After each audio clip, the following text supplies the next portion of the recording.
Bendito Deus, Pai querido, Senhor da glória, nós estamos em Tua presença, Senhor, para Te louvar. Obrigado, meu Senhor, por mais um dia que Tu nos concede, obrigado por mais um programa. Obrigado, Senhor, pelos nossos ouvintes, abençoa cada um, dá graça. Tu conhece, meu Senhor, o estado de cada um dos nossos irmãos, nossos ouvintes, as Tuas ovelhas, os nossos amigos, Pai, abençoa poderosamente. Tu és bondoso, misericordioso, Tu podes salvar os que não são salvos, Senhor, edificar, ajudar, Senhor, encorajar, despertar os que Te conhecem como Senhor e Salvador, que possamos, Pai, cada dia produzir fruto digno do Teu nome, do Teu reino. Amado Pai, guarda a Tua igreja na cidade, no interior, manifesta o Teu poder e opera maravilhas, Pai, na vida dos Teus ministros. Amado Senhor, ouve a nossa petição. No maravilhoso nome de Jesus Cristo te pedimos e te agradecemos. Amém.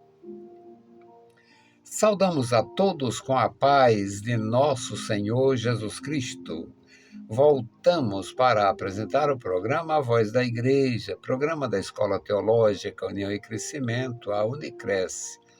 O nosso desejo é comunicar a palavra de Deus e temos feito isto.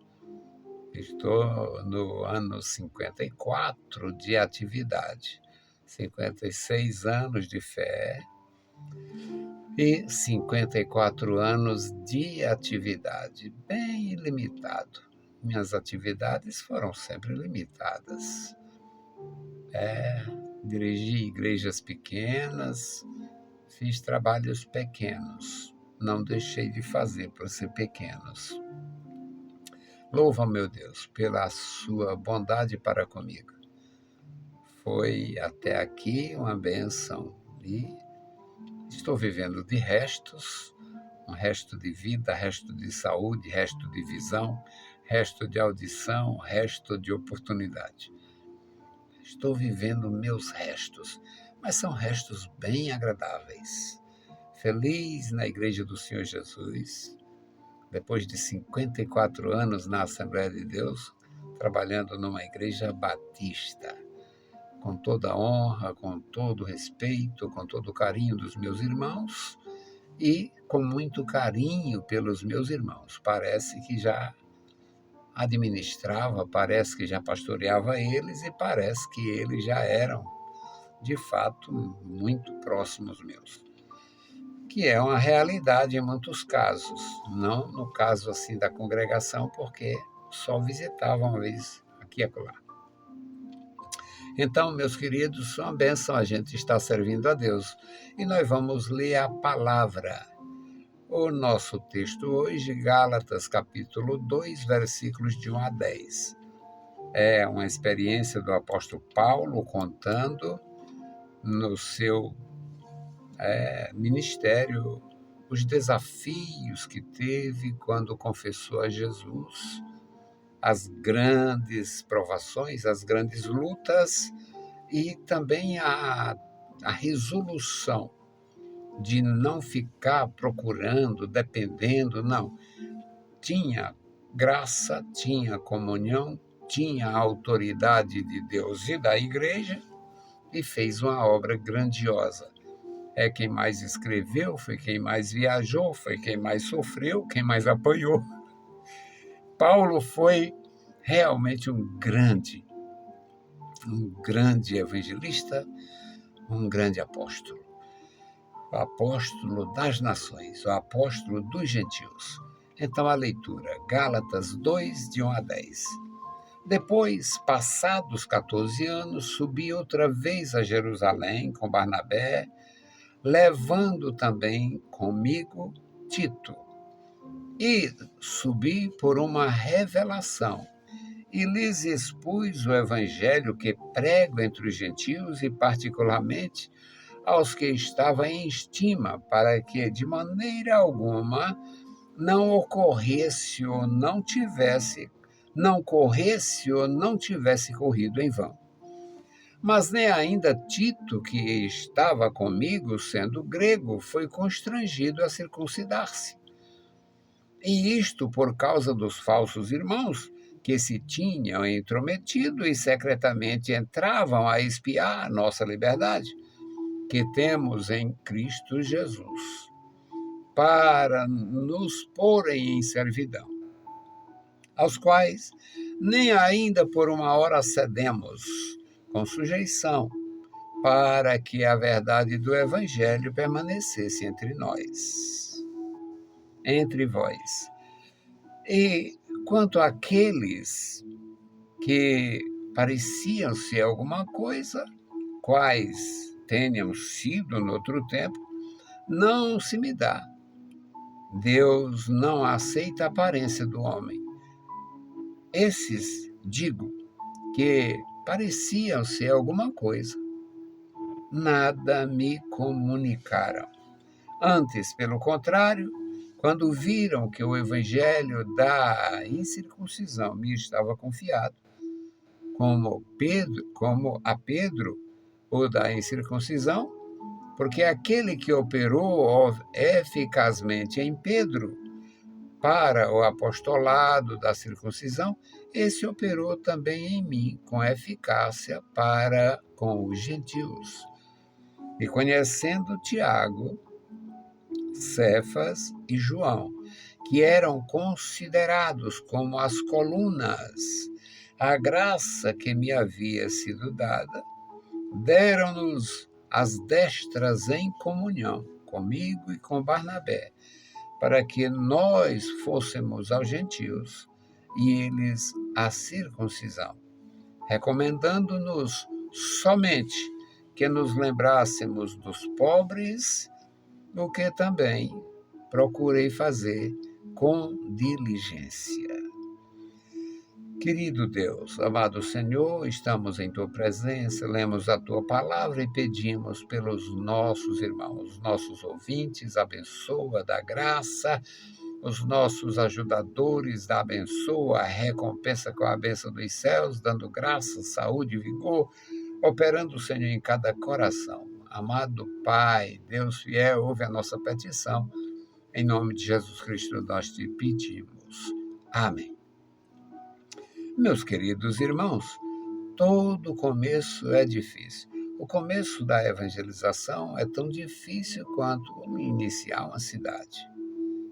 O começo da evangelização num campo não cultivado, por exemplo, quando chegaram aqui os primeiros cristãos para evangelizar, a resistência era terrível. A resistência dos nativos, erradamente chamados de índios, isso foi um erro, porque o erro, essa turma, essa negrada erra e fica o erro permanente. Erros culturais. Pensavam que estavam na Índia e chamaram os nativos de índio, e está aí, ainda está dando problema esses índios, porque o governo demarca a terra e vai explorar o índio. Mas acontece que foram duas resistências quando os cristãos bíblicos, cristãos que servem a Cristo, foram enviados para evangelizar o Brasil. Tinha a resistência dos nativos com sua cultura natural, ou com o animismo, a história de o espírito da mata, o espírito da floresta e os cultos ancestrais. E tinha o culto idólatra. O culto idólatra, que o Brasil foi invadido pelos portugueses, os europeus vieram para cá com a sua carga de idolatria, mentira religiosa. Então, os cristãos, para usar aqui o evangelho, foi um Deus nas acuda.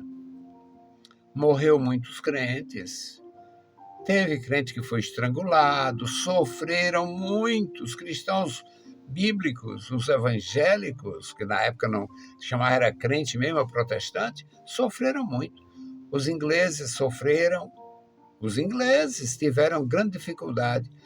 Os presbiterianos sofreram, os batistas sofreram e a- a- os pentecostais, quando chegaram, o campo já era minado. Foi muito difícil. Então, Paulo está falando do começo da sua missão. Ele foi salvo por Jesus, e foi comissionado por Jesus. Naquele episódio descrito em Atos 9, quando ele quando ele tem o encontro real com Jesus Cristo, e posteriormente tem o benefício da cura através de Ananias, o discípulo de Jesus. Ele passa cerca de 4 anos na Arábia Pétrea, no interior da Síria. Ele passa cerca de 4 anos ali. E qualquer fariseu que o encontrasse queria matá-lo. Ele sofreu terrivelmente. Foi um período ali, foi o seu básico, foi o seu advanced e foi a sua formação. Foi tudo ali. Foi tudo para ele aqueles primeiros anos no interior da Síria. Bom, então 4 anos, pelo menos 4 anos, são consumidos ali. Quando ele vai para Jerusalém, era um susto atrás do outro. As pessoas não acreditavam, não confiavam. E ele, mesmo assim, foi apresentado. O Barnabé se tornou uma pessoa importantíssima na vida dele. Depois, continuaram juntos trabalhando. E ele está falando que 14 anos depois, alguns têm dificuldade, eu também não sou essas coisas todas, mas alguns têm dificuldade se é 14 anos depois da primeira visita ou é 14 anos depois da conversão. Se for 14 anos depois da primeira visita, ele já estaria com 18 anos de fé. Se for 14 anos depois da conversão, estaria com 10 anos que ele tinha ido lá. Passou 10 anos sem voltar a Jerusalém. O lugar não era chamativo para ele. E nem, ele não tinha chamada para Jerusalém.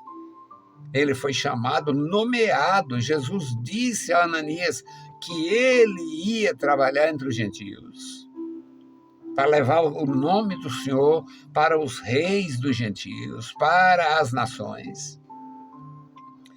E ele diz aqui que tinha passado 14 anos. Passado 14 anos, ele foi para Jerusalém com Barnabé e levando Tito.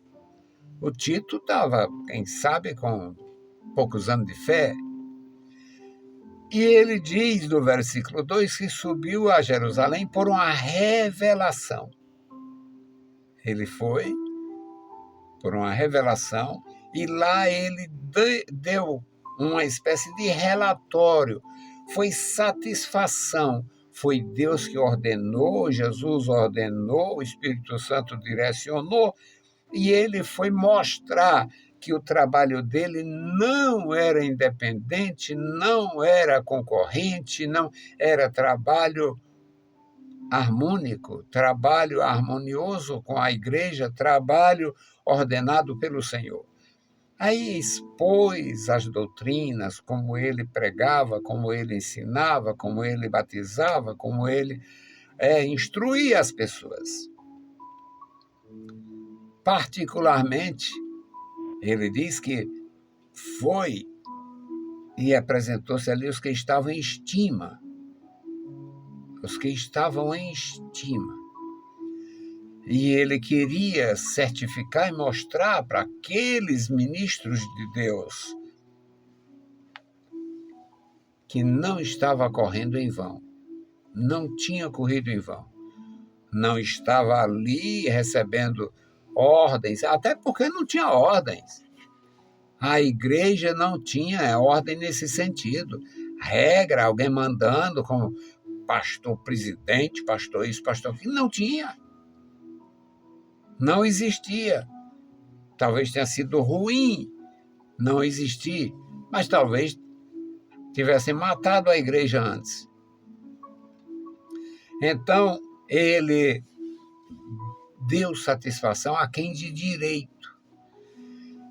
E ele dá um testemunho importante a respeito da igreja de Jerusalém. Eles não foram obrigados a nada. O versículo 3 diz que Tito, que estava com eles, e era grego. Tito não era judeu. Tito era um gentil, era um grego. Mesmo assim, não foi constrangido a circuncidar. Não houve constrangimento. Os gentios eram respeitados, ouvindo a palavra e se convertendo, sem precisar passar por ritual de judaizante. E ele denuncia no versículo 4 os falsos irmãos. Os falsos irmãos eram pessoas falsas. Alguns eram procedentes do judaísmo mesmo, mas queria dar uma de importantes, queria forçar que os gentios, parecido com as seitas de hoje, que querem que a gente guarde o sábado, que não coma isto, não coma aquilo, nós temos liberdade para comer tudo. Comer o que quiser, beber o que quiser, fazer o que quiser, não se faz exatamente por causa da liberdade. Nós temos liberdade. Somos libertos, somos instrumentos de Deus, temos a instrução do Espírito de Deus. Então ele denuncia os falsos irmãos que ficavam bisbilhotando a vida. Isso aí não é circuncidado, não. Isso aí é gentio. Então não pode entrar na sinagoga, não pode entrar no templo, não pode isto, não pode aquilo, porque essa turma do não pode vem de longe. A turma do não pode foi um terror na igreja. Agora é a turma do tudo está legal. Nenhuma desgraça e nem outra. Nem censores censurando todo mundo e nem esses aberrantes que reduziram a igreja a uma seita qualquer. Hoje a grande Assembleia de Deus está sendo transformada em seita pelos mesquinhos que só pensam em dinheiro. As igrejas batistas estão sofrendo horrores. Com obreiros nocivos. As igrejas presbiterianas da mesma natureza. Ou seja, todas as organizações estão, de alguma forma, sendo penalizadas por homens corruptos dos sentidos, perversos, mercenários. E Paulo denuncia os perversos, os mercenários, os mexeriqueiros, os fofoqueiros. No versículo 5, ele diz que não cedeu. Meus queridos irmãos, há uma virtude tão grande em ter resistência. É uma virtude. Você tem que ser resistente. Não pode ceder. Não pode ceder. Você está cumprindo a palavra de Deus, está vivendo a palavra de Deus, está pregando a palavra de Deus. Vai ceder à pressão de ordinários. Para isto eu sou livre absoluto, livre como os pássaros. Eu não tenho a quem dar satisfação. Nunca fui obrigado a dar satisfação. Sempre respeitei, fazendo a obra de Deus com dignidade, com lealdade. Dignidade e lealdade, honrando os meus ministros. Nunca decepcionei os meus ministros. Nunca fiz oposição aos meus ministros. Nunca me apresentei para fazer qualquer coisa contrária ao ministério da igreja, ao santo ministério. Agora, pressionar, Paulo está dizendo aqui, não cedemos nem uma hora, nem por uma hora. Não cedemos para que o evangelho, a verdade do evangelho permanecesse entre vós. Não cedemos. É isto é o que eu recebi do Senhor. Nós lemos em 1 Coríntios, no capítulo 11, Paulo falando da ceia, ele diz que eu recebi do Senhor o que eu também vos ensinei. Mas não é só ceia, não. Não foi só no tocante à ceia, não. A Eucaristéu, não. Não foi só no tocante à comunhão, não. Foi tudo. Paulo recebeu do Senhor. Ele recebeu do Senhor a autoridade, ele recebeu do Senhor a unção, ele recebeu do Senhor o poder, ele recebeu do Senhor a graça. Eu recebi do Senhor o que vos ensinei. Eu também recebi do Senhor, através da sua palavra, e não cedi, não cedo, não cederei. É a palavra, meus queridos irmãos. Não cedam, não cedam, não abram mão da simplicidade do Evangelho, da veracidade do Evangelho, para satisfazer as convenções dos homens, a sindicato de obreiros da iniquidade. Não cedam, não cedam. Hoje eu sou convencional, numa grande convenção, mas é a harmonia, é na harmonia, liberdade, harmonia, liberdade e missão. Não tem opressão nem pressão. Eu louvo a Deus, louve a Deus, meu irmão. Deus te chamou, Deus te salvou, Deus te ungiu, Deus te deu graça. Não ceda. O apóstolo de Jesus Cristo diz, nem por uma hora. Pelo contrário, quando viram que o evangelho da incircuncisão me fora confiado, como a Pedro foi confiado da circuncisão, aí ele diz, e Deus operou em mim, operou na minha vida, no meu ministério, da mesma forma que operou no ministério de Pedro, na vida de Pedro. Então, Tiago, Pedro e João, olha as colunas. Versículo 9.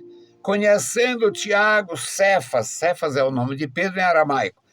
Conhecendo Tiago, Cefas e João, que eram considerados como as colunas, a graça que me havia sido dada, deram-nos as destras em comunhão. Estendeu a mão direita comigo e com Barnabé, para que fôssemos aos gentios, e eles aos judeus. E a única recomendação, olha que testemunho lindo, meus irmãos, a única recomendação da igreja em Jerusalém, na representatividade de Pedro, Tiago e João, em relação a Paulo, é que ele cuidasse dos necessitados. Você já parou para pensar isso aqui? Está aqui, versículo 10. Recomendando-nos somente que nos lembrássemos dos pobres. Isso é maravilhoso. Isto é maravilhoso. E ele diz aqui, Paulo diz aqui, o que também procurei fazer com zelo, com diligência. Que Deus nos abençoe, que Deus nos guarde, que nós continuemos firmes como prego no angico, firmes como os montes de Sião, firmes sem abrir mão de nada, servindo a Deus com graça, preservando a sã doutrina. Vamos orar. Querido Deus, Pai Santo que estás nos céus, nós te louvamos. Obrigado pela vida, pela salvação, pela missão. Obrigado pelo ministério, meu Senhor. Obrigado pelo ministério da palavra, o ministério do ensino. Obrigado, meu Senhor, pela tua grandeza, bondade e compaixão. Obrigado pela salvação de nossas almas. Obrigado pela tua igreja na cidade e no campo. Abençoa os meus irmãos da graça, Senhor, a tua igreja, Pai, neste contexto histórico, complicado, difícil. Ó Deus, estenda as tuas mãos, despertando a tua igreja, ungindo os teus ministros, fazendo, Pai, com que todos possam ouvir a palavra, o testemunho do Evangelho da salvação. Deus fiel, abençoa e guarda esta geração. Este memorial da oração, toma em tuas santas mãos, guarda a tua igreja, cada servo teu. Desperta cada um para te buscar, te servir e ensina-nos a te amar cada dia. Em nome de Jesus Cristo, nós te pedimos e te agradecemos. Amém. Meus queridos irmãos, a paz do Senhor e bom dia. Deus abençoe cada um. Se o Senhor permitir, a gente volta.